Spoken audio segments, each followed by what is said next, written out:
सत साहिब दर्शकों, मनुष्य अपने जीवन में दिन रात भगवान का नाम जपता है, मंदिरों के चक्कर भी लगाता है, लेकिन फिर भी उसकी परेशानियां खत्म नहीं होती।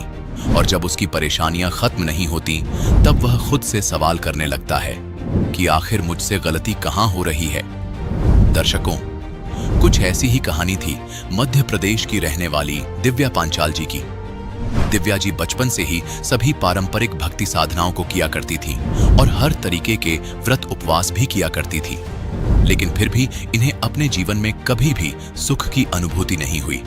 लेकिन दर्शकों, आज दिव्या जी का कहना है कि जब से मैंने संत रामपाल जी महाराज जी से दीक्षा ग्रहण की है, तब से मेरे जीवन में खुशियां लौट आई हैं और दुखों का अंधकार पूर्णतः मिट गया है।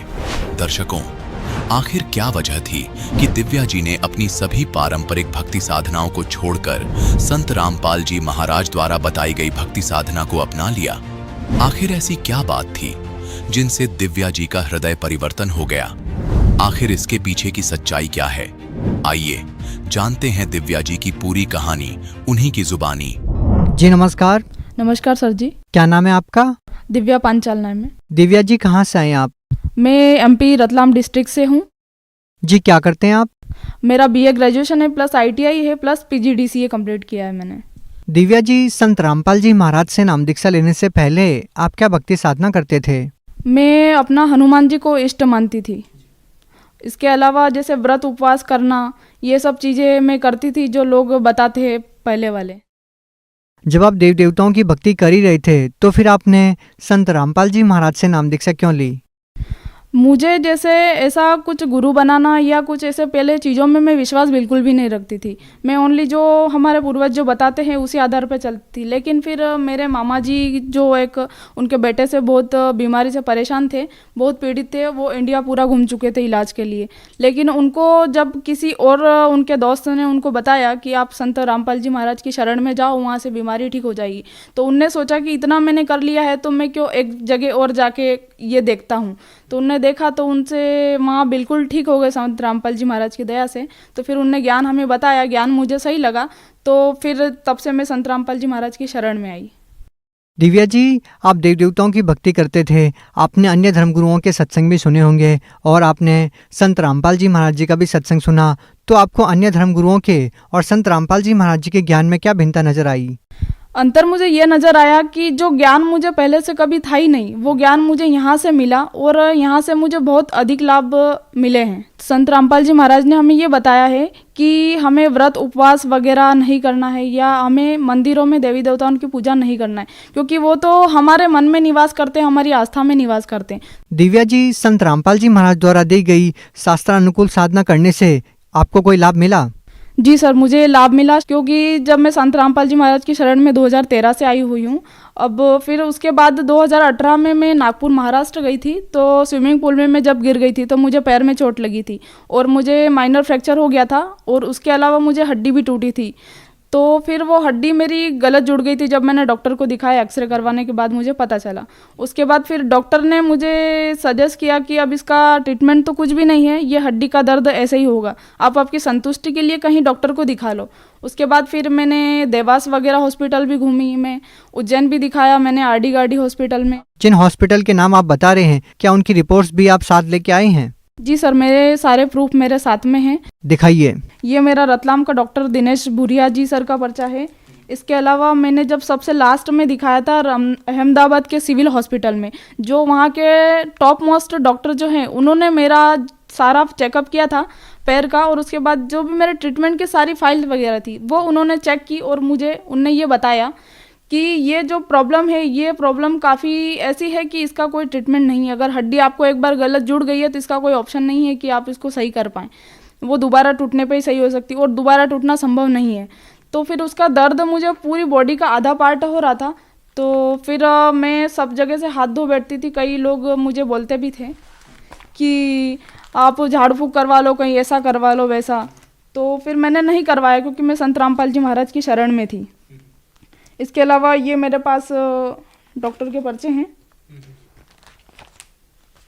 इसके अलावा मेरे पास ये एक्सरे हैं, जब मैंने पैर ठीक नहीं होने से पहले करवाए थे।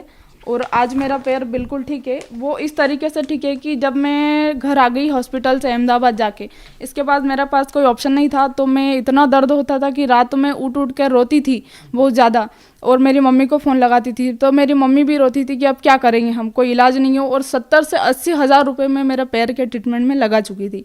अब इसके बाद इतनी स्थिति नहीं थी हमारी कि और पैसा लगा के हम इलाज करवा पाएँ, और कोई हॉस्पिटल भी नहीं बचा था ऐसा। और फिर जब संत रामपाल जी महाराज एक दिन 1 जनवरी 2021 के दिन मेरे सपने में आए, उसके बाद फिर उनने मुझे आशीर्वाद दिया। सुबह उठी जब मैंने पैर को हिलाया तो मुझे ऐसा महसूस हुआ कि आज मेरा पैर दर्द क्यों नहीं हो रहा। तो मुझे लगा हो सकता है 2-5 मिनट के लिए ठीक हो गया होगा। तो फिर मुझे 2 घंटे हो गए तब भी दर्द नहीं हुआ। तो मैं पहाड़ी भी पूरा पैदल चढ़ी बिना सीढ़ियों के, तब भी मुझे दर्द नहीं हुआ। तो फिर मैंने मेरी सिर्फ मम्मी को बताया, क्योंकि मैंने सोचा कि मैं अगर सबको बताऊंगी तो कोई मेरी बात पे विश्वास नहीं करेगा कि ऐसा नहीं हो सकता, क्योंकि पहले इन चीज़ों में मैं खुद भी विश्वास नहीं करती थी। लेकिन जब मेरे साथ हुआ तब मुझे यकीन हुआ कि वास्तविक में ऐसा भी होता है। और क्या क्या लाभ मिले? इसके अलावा मुझे लेफ्ट किडनी में गिठान थी, तो उसके लिए भी मैं वडोदरा धीरज हॉस्पिटल में ट्रीटमेंट करवा चुकी थी, तो वहाँ से मुझे आराम नहीं हुआ। फिर मैंने उज्जैन आरडी गार्डी हॉस्पिटल में दिखाया था, तो वहाँ मुझे किडनी में गिठान आई थी वडोदरा सोनोग्राफी में। लेकिन जब यहाँ मैंने फिर दिखाया तो मेरे को पेट का दर्द ठीक हो गया था, और मैंने सिर्फ इसलिए दिखाया था कि ऐसा ना हो कि कहीं ये अचानक से वापस दर्द होने लग जाए। तो जब मैंने वहाँ मुझे सोनोग्राफी करवाई, बैरियम वाले एक्सरे वगैरह कराई, तब मेरी किडनी में बिल्कुल गिठान आई ही नहीं।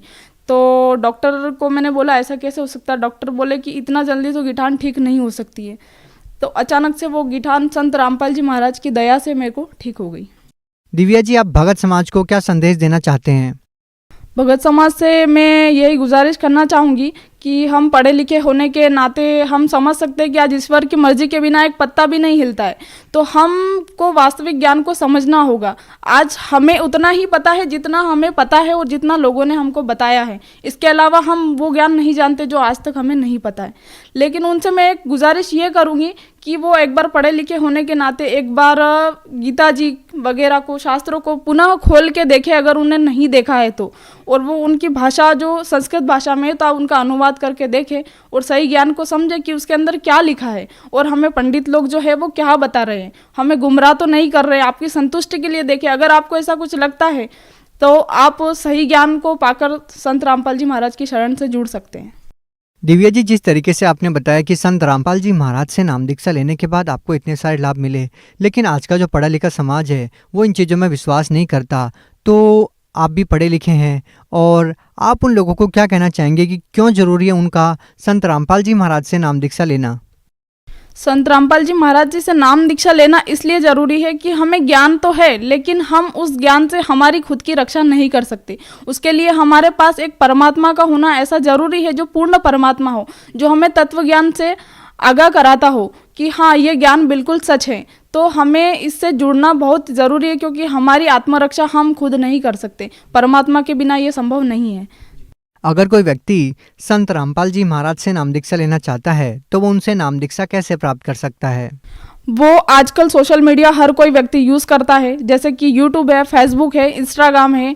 तो संत रामपाल जी महाराज जी के जो प्रवचन है वो उस पर आते हैं। इसके अलावा जैसे टीवी चैनल्स वगैरह है, तो आपको कोई सा भी चैनल्स पे अक्सर वो प्रवचन मिल जाएंगे। उसके नीचे आपको एक पट्टी में कॉन्टैक्ट नंबर दिया होता है, तो आप वहाँ से संपर्क कर सकते हैं और वहाँ से आप पता कर सकते हैं बुक मंगवा कर कि हाँ वास्तविक में यह ज्ञान सच्चा है या नहीं।